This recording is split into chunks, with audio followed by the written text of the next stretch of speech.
পানি পানি করে চিৎকার করছে সবাই। এমনটাই হওয়া উচিত ছিল। যুদ্ধের ময়দানে সাহাবীরা তো আমাদের অনুকরণীয় ব্যক্তিত্ব, ঠিক না? সাহাবীরা কি বলেছিল? শহীদের তামান্না নিয়ে ক্ষতবিক্ষত হয়ে জর্জরিত হয়ে তারা কাতরাচ্ছেন, মৃত্যু যন্ত্রণায় কাতরাচ্ছেন, পানি পানি করে ছটফট করছেন। সাহাবীরা পানির বোতল নিয়ে আগায় গেছে। সাহাবী কি বলেছেন? যে আমার চাইতে ওই যে সামনে দেখছো ওই ভাইয়ের পানির দরকার সবচাইতে বেশি। সেখানে গিয়েছে, সে বলেছে আমার চাইতে ওই যে দেখছো তার পানির জরুরতটা সবচাইতে বেশি। সেখানে গিয়েছে, সবাই অপারগতা প্রকাশ করে, ফিরতে ফিরতে আস্তে আস্তে দেখে সবাই আল্লাহর ডাকে শহীদ হয়ে গেছে। এটা ছিল মুমিনের শিক্ষা সাহাবীদের থেকে। আর আমরা কি করেছি? পানিকে কেন্দ্র করে নিয়ে আমরা তাদেরকে সহযোগিতার পরিবর্তে সিন্ডিকেট করে পানির দাম বাড়িয়ে দিয়েছি। এই তো আমার বাংলাদেশের বাঙালিদের চরিত্র। এই গেল রোগীর সাথে দুটা সংশ্লিষ্ট বিষয়। আপনার সাথে আমরা যে সুস্থ মানুষ, আমাদের সাথেও এক শ্রেণীর লোক ব্যবসা করেছে। কি ব্যবসা করছে জানেন?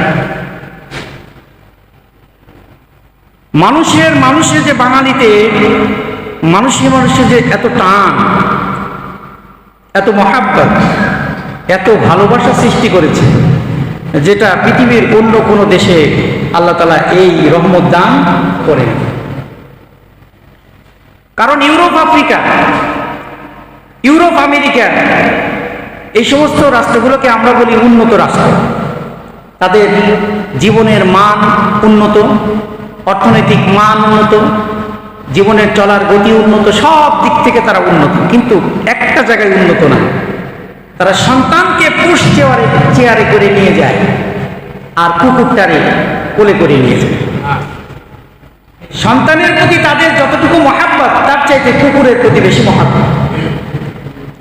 কিন্তু আমার বাংলাদেশের মুসলমানদের এত মহাব্বত আল্লাহ দিয়েছে যে কোথাও যদি কোনো ধরনের দুর্ঘটনা ঘটে, আমরা বিগত দিনে দেখেছি, কোথাও যদি কোনো দুর্ঘটনা ঘটে, রাষ্ট্রীয় সহযোগিতা বাহিনী আগানোর আগে আমার দেশের মুসলমান ভাইরা আগে আগায় যায়, তাই না?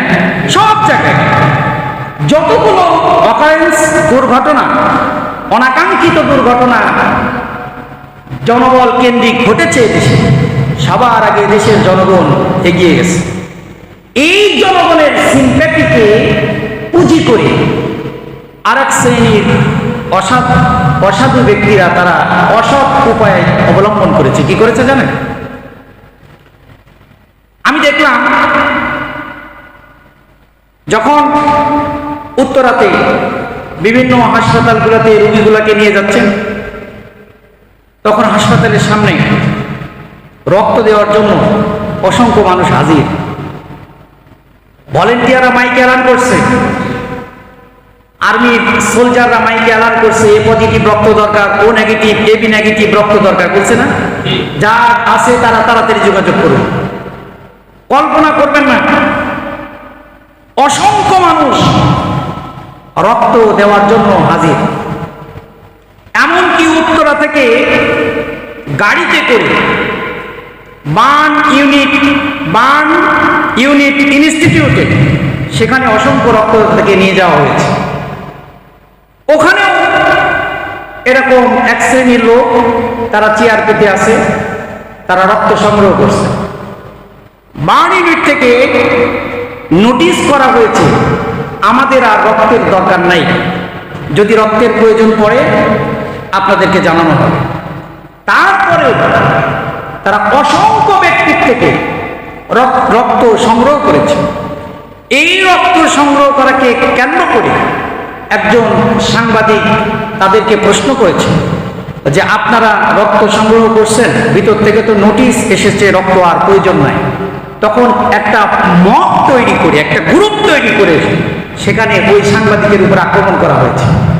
তার মানে হলো তারাই রক্ত আমার আপনার থেকে সংগ্রহ করে নিয়ে এটাকে ফ্রিজিং করে পরবর্তীতে বিক্রি করবে 2000-3000 টাকা বিক্রি করে এই মাইলস্টোন কলেজের ট্র্যাজেডিকে অবলম্বন করে তারা অসাধু অবলম্বন করে আমার বাংলাদেশের এক শ্রেণীর মানুষরা তারা আখের বেচাচ্ছে। জানেন এটা? ভাইরে, মানুষ কবে হব বলেন তো? আমরা কবে মানুষ হব? সমাজের একেবারে পরিবার থেকে শুরু করে গণভবন পর্যন্ত প্রত্যেকটা রন্ধ্রে রন্ধ্রে পশমের গুড়ায় গুড়ায় চাঁদাবাজ, দুর্নীতিবাজ, সন্ত্রাস, লুটতরাজ, ধর্ষণকারী, ছিনতাইকারী, অভাব নাই। কবে মানুষ হবো ভাই? এগুলারে পরিষ্কার করতে গেলে আমি খেয়াল করে দেখলাম, যদি এদেশের মানুষ আপনি বাছাই করতে যান, পশম তুলতে তুলতে আপনার মাথার পশম শেষ হয়ে যাবে, কিন্তু দুর্নীতিবাজ দেশ থেকে শেষ হবে না। বাস্তবতা। উত্তরবঙ্গে প্রায় 22 কিলোমিটার একটা রাস্তার টেন্ডার পাস হয়েছে। কাজ শুরু হচ্ছে। পার স্কোয়ার ফিট কল্পনা করবেন না, উন্নত বিশ্বে রাস্তা তৈরি করার জন্য যদি 1 স্কোয়ার ফিট রাস্তা তৈরি, উন্নত বিশ্বে যেখানে একবার রাস্তা তৈরি করলে ন্যূনতম 15 বছর ওই রাস্তায় আর হাত দেওয়া লাগে না। মনে হয় রাস্তার উপরে ভাত ঢেলে খায়, এত সুন্দর। যারা বিভিন্ন রাষ্ট্রে গিয়েছেন আপনারা জানেন। কিন্তু আমার দেশে যেখানে উন্নত রাষ্ট্রে 1 স্কোয়ার ফিট রাস্তার জন্য $50 বাজেট, আমার দেশে 1 স্কোয়ার ফিট রাস্তা তৈরি করতে সেখানে $200 লাগে। অথচ সেখানে 15 বছরে রাস্তার কোনো ক্ষতি হয় না। আর আমার দেশের 1 আষাঢ়ের রাস্তা আর 1 আষাঢ়ে গেলে সেটা রাস্তা না ধানের জমি বোঝা যায় না, ঠিক না? উত্তরবঙ্গের ঠিক এমনই একটা কাহিনীটা দেখেন, কতটা বাটপার, মানুষের চরিত্র কতটা নষ্ট হতে পারে। আপনি বাঁচতে গেলে আপনার কত টাকা দরকার। দুর্নীতি করতে করতে কোন পর্যায়ে গিয়েছে খেয়াল করেন। ঠিকাদারি প্রতিষ্ঠান 1 স্কোয়ার ফিটে পাথর বরাদ্দ করেছে রাষ্ট্র 22 কেজি। কয় কেজি? 1 স্কোয়ার ফিট, অর্থাৎ 1 স্কোয়ার ফিটে 22 কেজি পাথর। আপনি 1 স্কোয়ার ফিটে 22 কেজি পাথর দিলে রাস্তা হবে এরকম মোটা, তাই হবে না? এর ভিতরে যদি আপনি বিটুমিন দেন, সুন্দরভাবে বিটুমিন দিয়ে রোলার করে এই 22 কেজি পাথর দিয়ে যদি 1 স্কোয়ার ফিট রাস্তা তৈরি করেন, আগামী 20 বছর এই রাস্তা নিয়ে আর টেনশন করা লাগবে।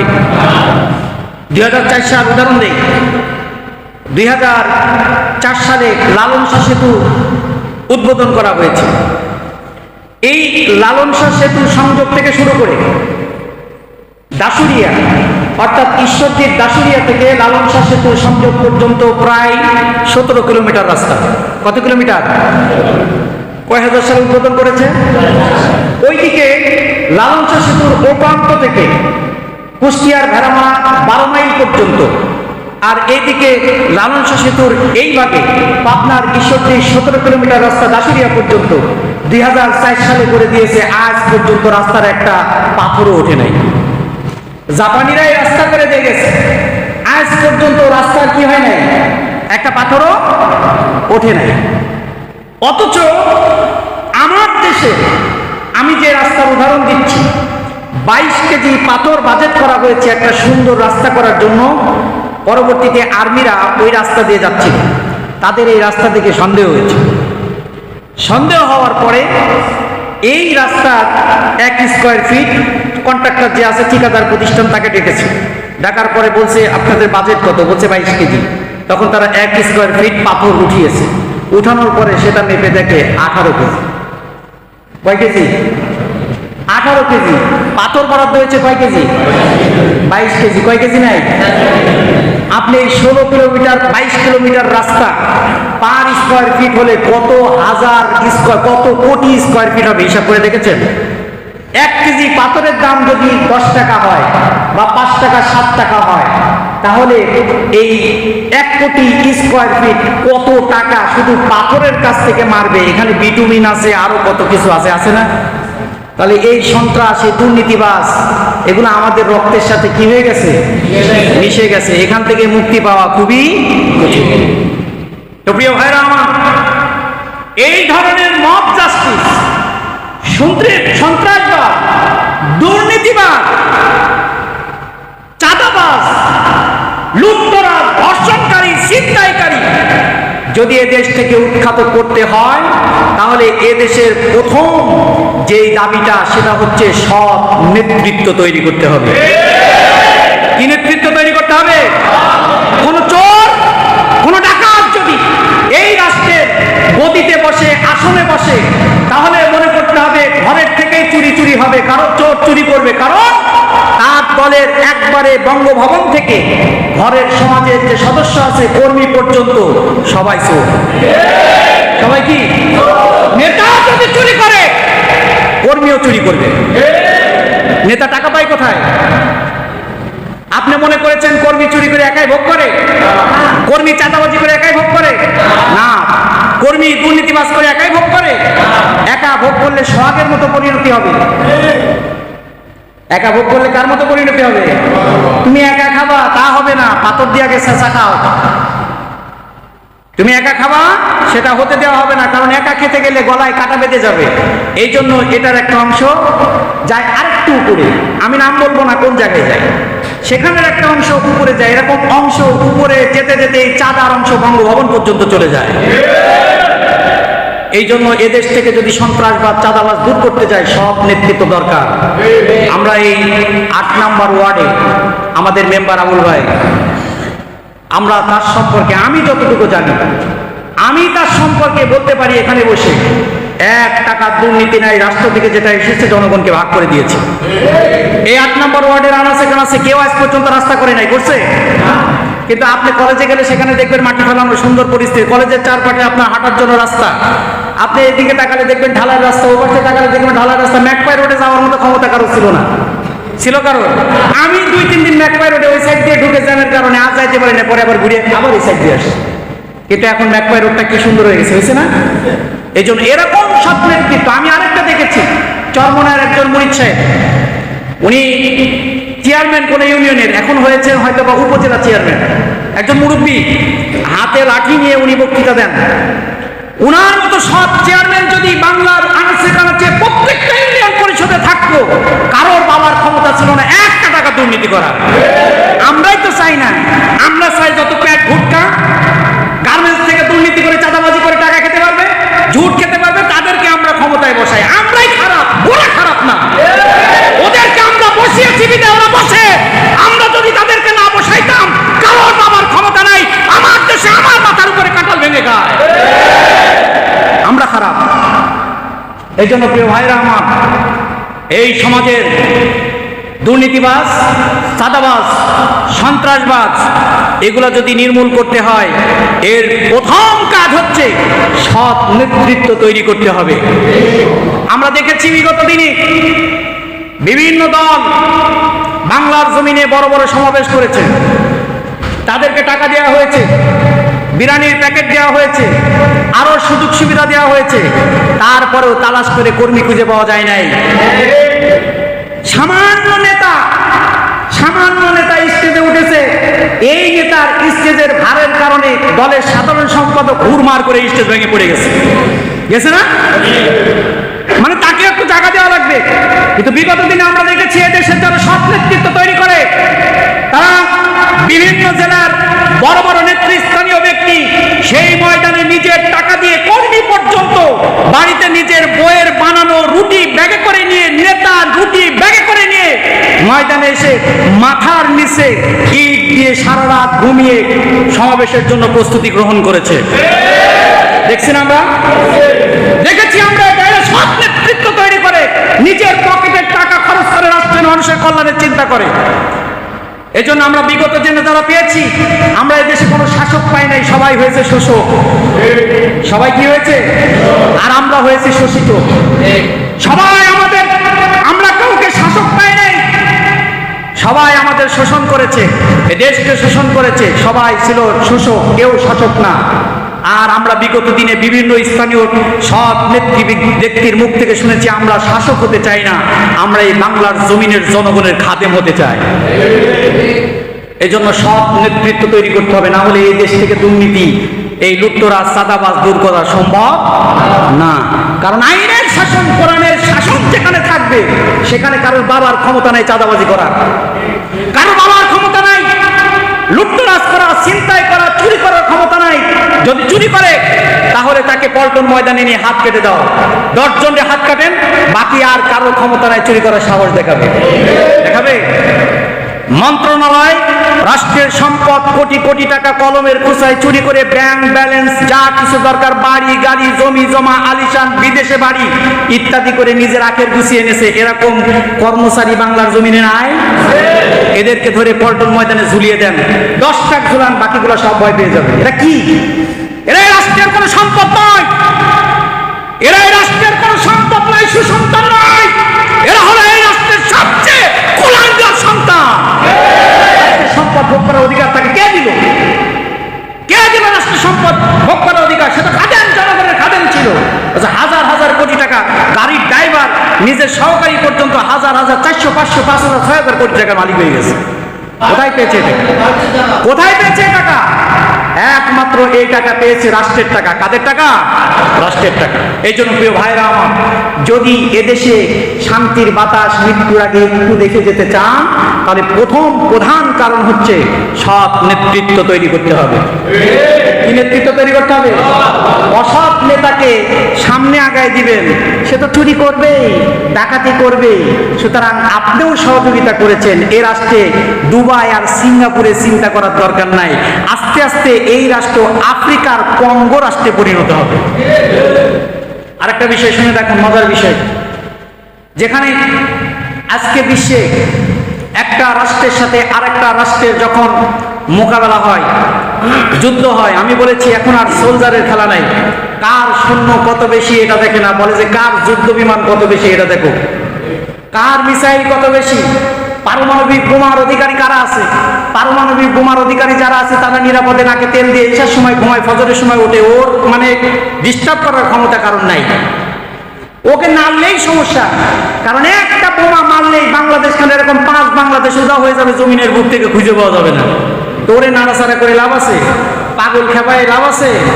এই যে কিম জং উনরে কেউ খেপায়, দেখেন ওটারে কেউ নাড়ে, জানে ও পাগলা, ওরে নাড়ে দিলে বুতামটা চিপে দিবে, চিপে দিলে পরের দিন ঘুম থেকে উঠে দেবো একটা আমরা গভীর গর্তের ভিতরে ঘুমিয়ে আসি। এজন্য ওরে কেউ নাড়ে না, কেউ কি করে না? নাড়ে না। তো এখন যুগ হচ্ছে প্রযুক্তির যুগ। কিসের যুগ? এখন কতজন সৈন্য আছে, কার কয়টা তরবারি আছে, ঘোড়া আছে, এটা দেখার যুগ না। এখন যুগ হচ্ছে কার কয়টা যুদ্ধ বিমান আছে, কার কয়টা আপনার রকেট আছে, কার কয়টা পারমাণবিক বোমা আছে, এগুলো এখন গণনা করে তারপরে তাকে সমীহ করা হয়। কিন্তু আমার দেশে যুগে যুগে 56 বছরের এই শাসন ক্ষমতায় আমরা কি পেয়েছি? আমরা পেয়েছি চীনের সেই 60-এর দশকের তৈরি যুদ্ধ বিমান, চীনের 60-এর দশকের তৈরি যুদ্ধ বিমান, যে যুদ্ধ বিমান ল্যান্ড করা থেকে উড়ার আগেই মাইলস্টোন কলেজের উপরে পড়ে থাকে। মাথার উপর দিয়ে, আমি মাঝে মাঝেই বলি আপনাদেরকে যে মাথার উপর দিয়ে এমন বিকট শব্দ করে উড়াল দেয়, না জানি আমার দেশ যুদ্ধ নামবে, যুদ্ধের প্রস্তুতি নিচ্ছে। ও যুদ্ধ বিমান তো 1 সেকেন্ডও টিকবে না এই বিশ্বের কাছে। এজন্য বিগত দিনে যারাই এই প্রতিরক্ষা ব্যবস্থার উপরে বাজেট পেশ করেছে, বাজেট ঠিকই পেশ হয়েছে, ওই MiG-24 এগুলার পরিবর্তে আমাদের সামনে এসেছে এই চীনের তৈরি 60-এর দশকের যুদ্ধ বিমান, দুর্নীতি করে। ঠিক না? এজন্য প্রিয় ভাইরা আমার, আগে রাষ্ট্র নিরাপত্তা দিতে হবে। রাষ্ট্রের নিরাপত্তা দিলে রাষ্ট্রের জনগণ নিরাপত্তা পাবে। যদি রাষ্ট্রের নিরাপত্তা না দিতে পারেন, তাহলে ওই পাকিস্তান আর ইসরায়েলের ভিতরে যুদ্ধ হবে। বোমা হয়তো বা 2-1টা বোমা মিসাইল দিয়ে দিবে পাকিস্তানের দিকে, কিন্তু হঠাৎ তাক করে আর 10 কিলোমিটার ফাঁকে রেঞ্জ হয়ে গেছে, ওটা এসে ঢাকার বুকে পড়বে, এটা সাবধান। এটাই হবে, দেখবেন এটাই হবে। এই জন্য আমরা চাই এদেশ থেকে দুর্নীতি, চাঁদাবাজ, সন্ত্রাসবাদ, এই মাইলস্টোন কলেজকে কেন্দ্র করে রক্ত নিয়ে ব্যবসা, পানি নিয়ে ব্যবসা, ঔষধ নিয়ে ব্যবসা, রুগী নিয়ে ব্যবসা, মরা লাশ নিয়ে ব্যবসা, কবর নিয়ে ব্যবসা। কবর নিয়ে ব্যবসা জানেন তো? জানেন না? কবর নিয়ে কি ব্যবসা হয় জানেন আপনারা? জানেন না। বনানী বুদ্ধিজীবী কবরস্থান, একটা কবরের জায়গা 15 থেকে 20 বছরের একটা কবরের জায়গার দাম 30 লক্ষ টাকা না 1.5 কোটি টাকা। কয় কোটি টাকা? তা হুজুর এত কোত্থেকে জানলেন? আপনারা নেটে সার্চ দিবেন, বনানী কবরস্থানে এক টুকরা কবর, এই ছোট্ট একটা জায়গা, 30 বছর কন্ট্রাক্ট। অ্যাকচুয়ালি এই কবরটা স্বাভাবিক যদি আপনি দেন 15 থেকে 20 হাজার টাকা, যদি স্বাভাবিক সরকারি যে টাকাটা আছে এই টাকা যদি আপনি এই কবরকে দেন, তাহলে আপনি সর্বোচ্চ এই কবরের ভিতর আরামে ঘুমাইতে পারবেন 3 মাস। এটা সরকারি নির্দেশনায়, কিন্তু 3 মাসও আপনি ঘুমাইতে পারবেন না। 10 দিনের মাথায় আপনাকে অন্য জায়গায় তুলে স্থানান্তর করে বস্তা ভরে তারপর আরেক জায়গায় জমা করে রাখবে।